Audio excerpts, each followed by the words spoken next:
Ce journal vous est offert par le FPI, Fonds de promotion de l'industrie, votre partenaire privilégié pour la réussite de vos projets.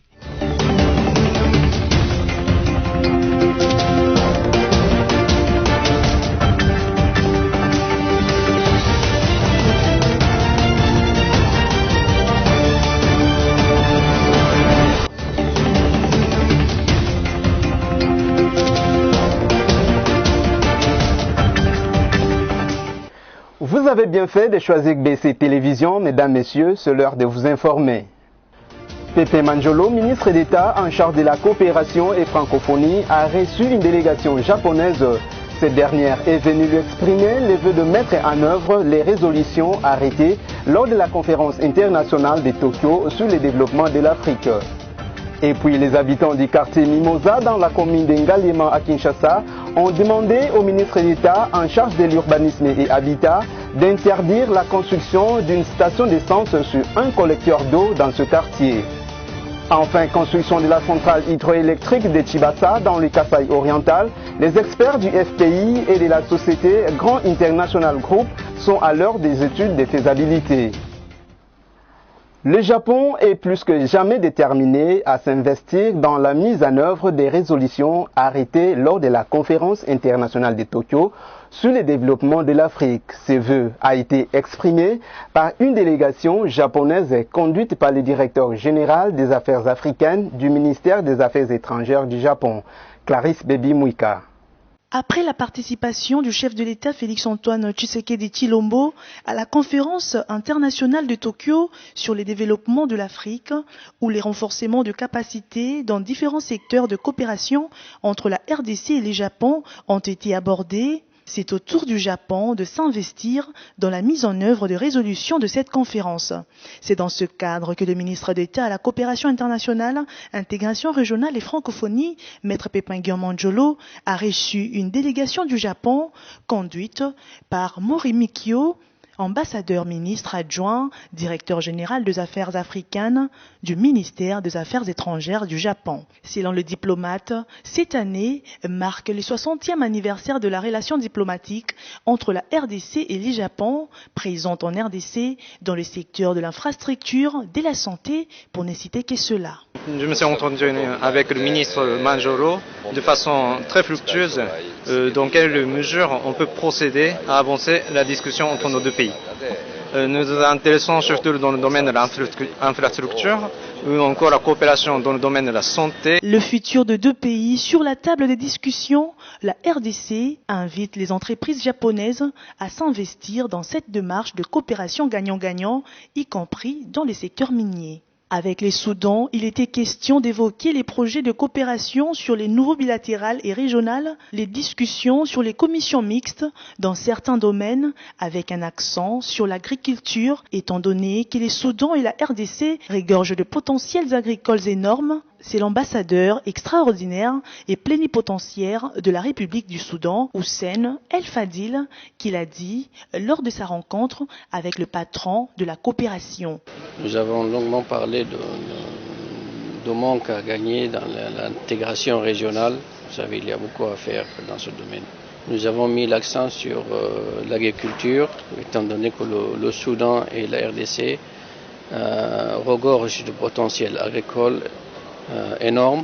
Le ministre d'État à la coopération à son tour a suggéré que l'échange d'expertise pour développer les structures agricoles pour les deux pays et l'industrie agroalimentaire soit d'application. Les Soudans, avec un potentiel d'exportation de plus de 140 millions de bétail vers l'Asie et les pays du Golfe, avec une longueur d'avance en production de certains produits agricoles, notamment le céréal, la gomme arabique, serait un bon partenaire pour la RDC. Préparatif du mois de mars dédié à la femme, la ministre d'État en charge du genre, famille et enfants, Béatrice Lomea Atilité, a reçu les personnalités du pays et partenaires locaux pour ce faire. Elle a échangé à cet effet avec Ernest Kabila, DG de la RTNC, Micheline Chabani, chanteuse gospel, et une délégation du Sud Kivu. Question d'échanger les vues. Esther Mpezo Omba y a été pour les comptes de BC Télévision. Une rencontre conviviale entre deux partenaires, la RTNC et le ministère du Genre, en vue d'échanger les vues sur les préparatifs du mois de mars, mois dédié à la femme. Merci beaucoup, merci. Ernest Kabila, directeur général de la radio-télévision nationale congolaise, a promis son accompagnement à la ministre d'État, ministre en charge du genre, famille et enfants, Béatrice Lomé-Atilité. Il a plu à son excellence de pouvoir m'inviter pour préparer le secteur des médias, comment cette journée pourra se dérouler. Et je lui ai dit sans embâche que la RTNC est là pour accompagner les actions du gouvernement. Et comme c'est une grande action, je suis prêt à l'accompagner pour que ça réussisse. Les artistes ne veulent pas déroger à la règle. Ils seront là pour vulgariser les messages dans le cadre de la promotion des droits des femmes, a rassuré la chanteuse gospel Micheline Chabani. Pour cet événement, c'est un nouveau départ.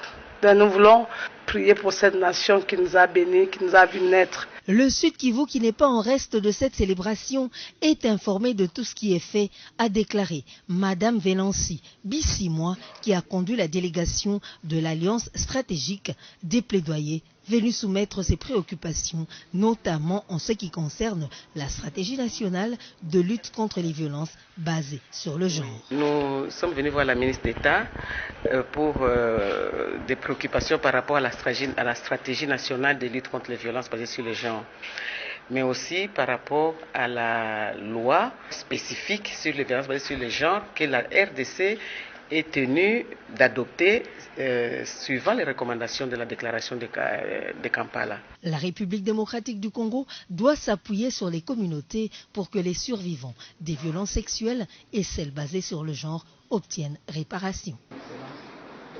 Kinshasa, les habitants de Mimosa, dans la commune d'Engaliema, ont annoncé auprès du ministre d'État en charge de l'urbanisme et habitat, Pius Mwabilo Mbayo Mukala, la construction d'une station d'essence sous les grands collecteurs d'eau à l'entrée du camp Mimosa, alors que ces collecteurs servent d'évacuer des eaux vers les fleuves Congo. Suivez. Le chef de la délégation, Claude Chitou, a fait savoir au patron de l'urbanisme et habitat d'un projet de construction d'une station-service sur la servitude de Mimosa, alors que celle-ci serve pour les canaux d'évacuation des eaux vers le fleuve Congo. Le chef de la délégation estime qu'il y a un danger permanent pour les habitants de Mimosa, surtout que cet endroit risque de créer des embouteillages et des bouchons dans la circulation des véhicules et des piétons. C'est pour cela, dit-il, les habitants de ce quartier ne sont pas contents de voir ce projet se matérialiser. Nous sommes venus voir son Excellence le ministre de l'Urbanisme pour un problème. Le problème, c'est lequel il y a eu un projet de construire une station de service sur la servitude de Mimosa. Alors que ce servitude, ça sert pour les canaux d'évacuation des eaux vers le fleuve, et il y a beaucoup de choses qui sont passées sur cette zone. Et entre autres, il y a le passage de câbles électriques souterrains comme câbles aériens également. Et nous pensons que ce sont des obstacles qui vont empêcher l'érection de ces projets de construction. Et voilà la raison pour laquelle nous sommes venus voir le ministre. Il y a un danger permanent pour les habitants de Mimosa, et aussi c'est un lieu qui va créer encore un grand conflit dans la circulation des véhicules, aussi la circulation de piétons. Les habitants ne sont pas d'accord sur la construction de ces projets de stations-service. Et nous sommes une délégation que les habitants ont choisi pour rencontrer le ministre à ce sujet. Nous sommes sortis de cette audience très satisfaits parce que le ministre nous a rassurés de trouver une solution dans un bref délai. Nous demandons aux habitants de Mimosa d'être calmes, et le ministre nous a apaisés, et nous pensons qu'une solution sera trouver et à notre faveur. Très attentif toujours aux doléances des populations, le numéro 1 de l'urbanisme et habitat, Pius Mwabilombayo Mokala, a d'abord appelé les habitants des Mimosas au calme avant de leur promettre de prendre des mesures qui s'imposent au plus tard lundi prochain. Le professeur constitutionnaliste André Mbata a mardi 25 février signé une tribune sur la situation économique de la République démocratique du Congo. Une tribune dans laquelle les économistes sont mis d'accord à contribuer sur la même cause. Sami Bosongo nous en dit plus. Face aux implications et incidences du retour du FMI en RDC, le professeur constitutionnaliste André Mbata a, dans une tribune mardi 25 février, affirmé que les temps présents devraient d'abord être ceux de la pensée ou de la réflexion, sans laquelle il est impossible aux Congolais de bâtir un pays plus beau qu'avant. André Mbata a martelé que le développement du Congo est et restera d'abord l'œuvre des Congolais eux-mêmes et le fruit de leur génie collectif, prescrivant de s'imposer le devoir de revisiter les théories apprises principalement dans les universités étrangères, mais qui ne conviennent pas nécessairement au contexte de nos pays ou de nos économies. D'un bout à l'autre de sa tribune, André Mbata charge les économistes, affirmant qu'il est navrant de constater que le débat actuel en RDC tourne uniquement autour des questions politiques et juridiques, alors que la situation dans laquelle nous nous trouvons interpelle également les spécialistes de l'économie. Déclarant que comme universitaires, nous avons trop parlé du droit et de la politique, mais trop peu de l'éducation, de l'enseignement et de la recherche scientifique, pourtant indispensables dans tous les domaines, y compris celui de l'économie. Il sied cependant de comprendre que dans les pays du tiers-monde dont fait partie la RDC, la politique et le droit sont primordiaux et se situent en amont de l'économie.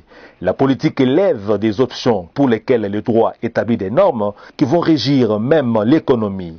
Et puisque nos pays sont sous l'impérialisme des USA et alliés, qui imposent les captations sur le plan diplomatique, économique et politique, qui sont tels que les conformismes au système dicté et des mises en lieu et place de la remise en question, il est difficile à nos économistes d'évoluer en dehors des principes établis par les USA et alliés. D'ailleurs, les USA et alliés mettent tous les États du monde qu'ils dominent sous tutelle économique des institutions de Bretton Woods. Celles-ci soumettent à leur tour les États dominés au programme d'ajustement structurel comme conditionnalité économique et les invitent à aménager leur environnement socio-économique conformément aux règles de marché et celles du néolibéralisme, d'après les sources critiques.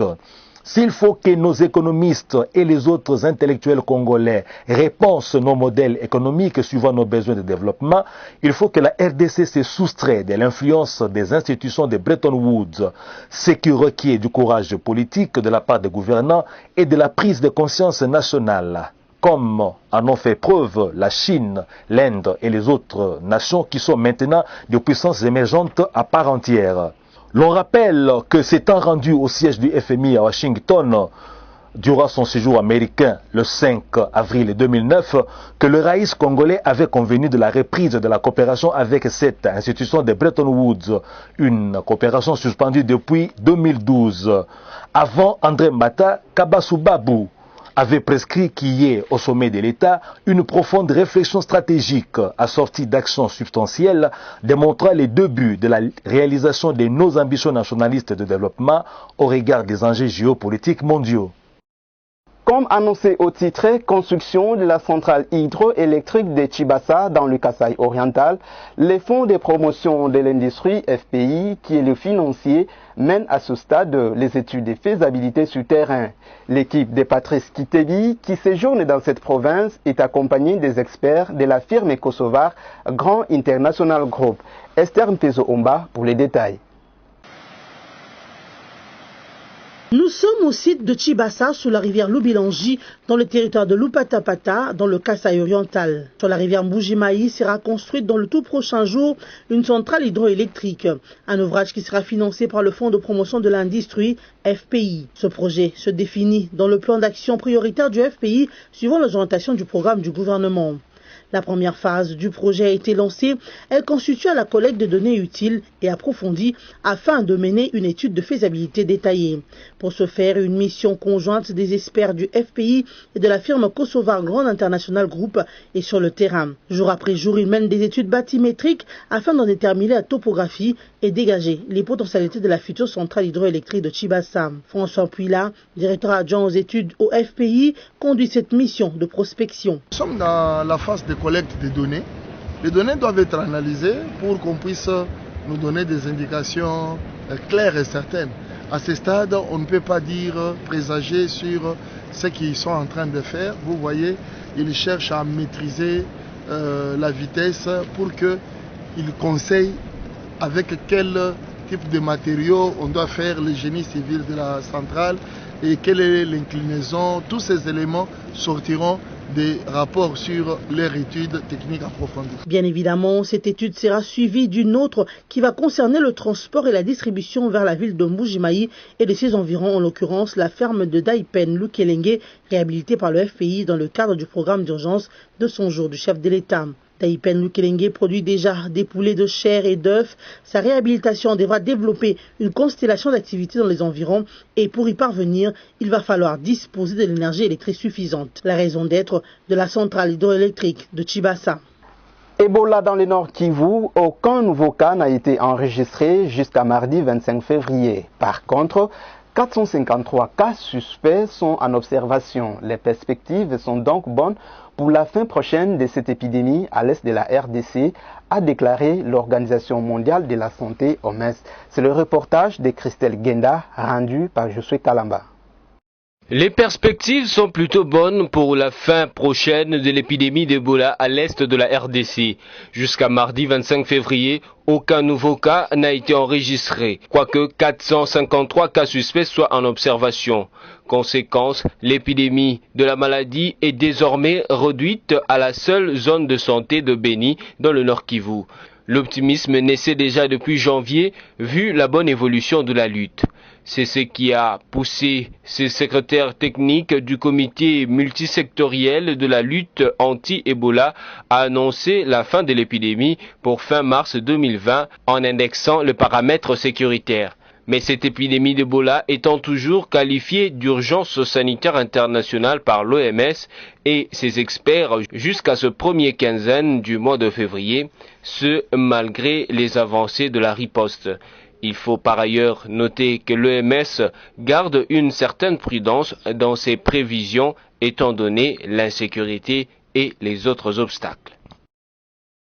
Culture à présent, le professeur Henri Movasakani a inauguré la bibliothèque politique du Carrefour Congo Culture dont il est l'initiateur. L'objectif étant d'inciter la lecture pour faciliter la promotion de la société congolaise. Suivez.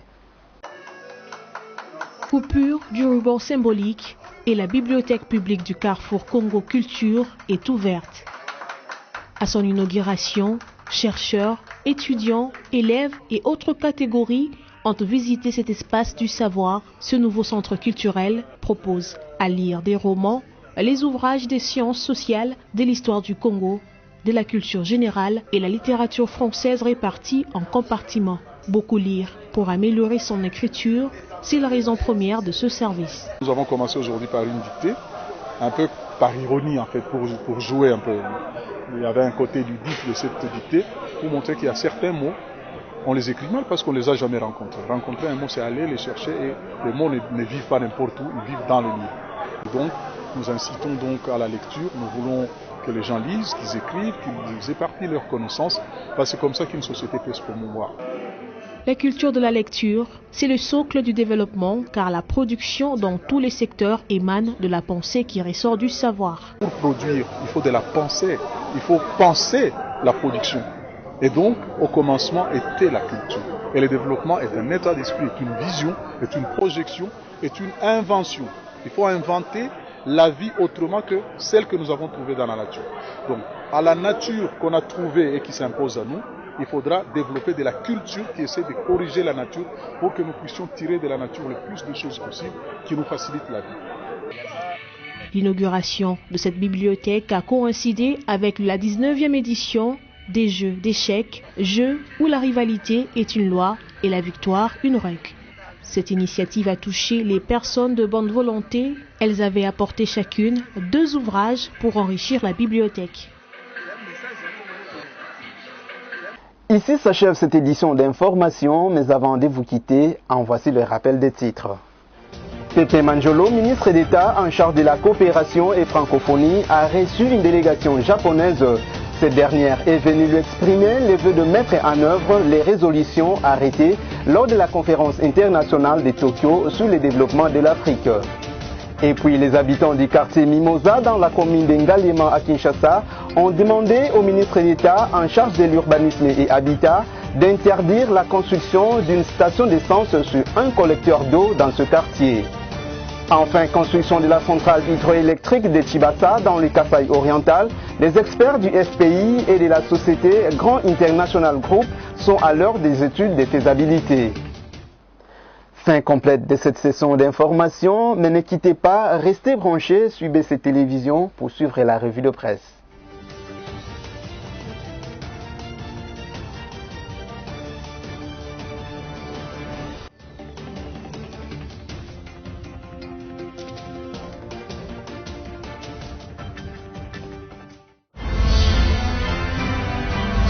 Ce journal vous a été offert par le FPI.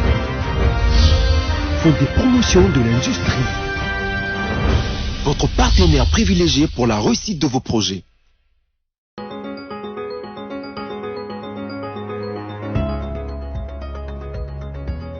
Merci de votre fidélité et bienvenue à la revue de presse de ce mercredi 26 février 2020 sur BSC TV. Commençons par ce titre de congovirtuel.org. Maison préfabriquée, Ousmane Sarl n'avait aucune capacité. En juin 2019, Vital Kamere, DIRCAB du chef de l'État, avait arraché un marché de gré à gré de 57 millions de dollars pour des maisons préfabriquées destinées aux militaires et policiers au profit de la société Ousmane Sarl, création d'Esmaili Jamal, qui n'avait que 55 jours d'existence et n'est justifié d'aucune capacité ni financière ni technique. Sami Jamal, président de la communauté libanaise en RDC et patron des entreprises Samibo Congo Sarl et Ousmane Sarl, est détenu depuis lundi après-midi par la cour d'appel de Kinshasa-Matete dans le cadre des enquêtes sur l'exécution de travaux du programme de 100 jours d'urgence du chef de l'État. Le concerné n'aurait pas réussi à justifier un montant estimé à plus ou moins 17 millions de dollars sur les acomptes perçus pour la construction des maisons préfabriquées destinées aux populations civiles des 5 provinces du pays ainsi qu'aux militaires et policiers. Poursuivons cette revue de presse avec Forum des As qui note en grand titre, selon le code des impôts en vigueur, les dégrèvements de plus de 500 millions de francs congolais relèvent du DG. Depuis que plusieurs médias annoncent l'imminence de mise en place des entreprises publiques, ils observent une vaste agitation dans le pays. Les mandataires en place font les frais des attaques tous azimuts, y compris ceux des responsables des régies dont la compétence, la probité et le respect de la loi ne font l'ombre d'aucun doute. C'est le cas de la Direction générale des impôts DGI où une affaire mal ficelée de corruption a été montée. Seulement ces faisceaux d'accusations sur les dégrèvements ne résident pas au code des impôts en la matière. De quoi s'agit-il? Des informations diffusées sur les réseaux sociaux accusent à tort la haute hiérarchie de la Direction générale des impôts de dégréver par un processus opaque des sociétés qui doivent des millions à l'État congolais, dont Kibali Mining Service, ce qui réfute des spécialistes brandissant le code des impôts en vigueur. Bouclons cette revue de presse avec Okapi.net qui titre « Goma, les FARDC rendent hommage aux militaires morts dans l'embuscade à Rougari ». Les FARDC ont rendu mardi 25 février 2020 hommage aux 6 militaires tués dans une embuscade tenue jeudi 20 février à Rougari par des hommes armés. Devant les familles et proches de ces soldats, tous du 34 416e régiment FARDC, cette cérémonie solennelle s'est déroulée au stade de football du camp militaire Katindo. Avant que leur corps ne soit acheminé au cimetière Gabiro, une oraison funèbre a été prononcée en leur mémoire.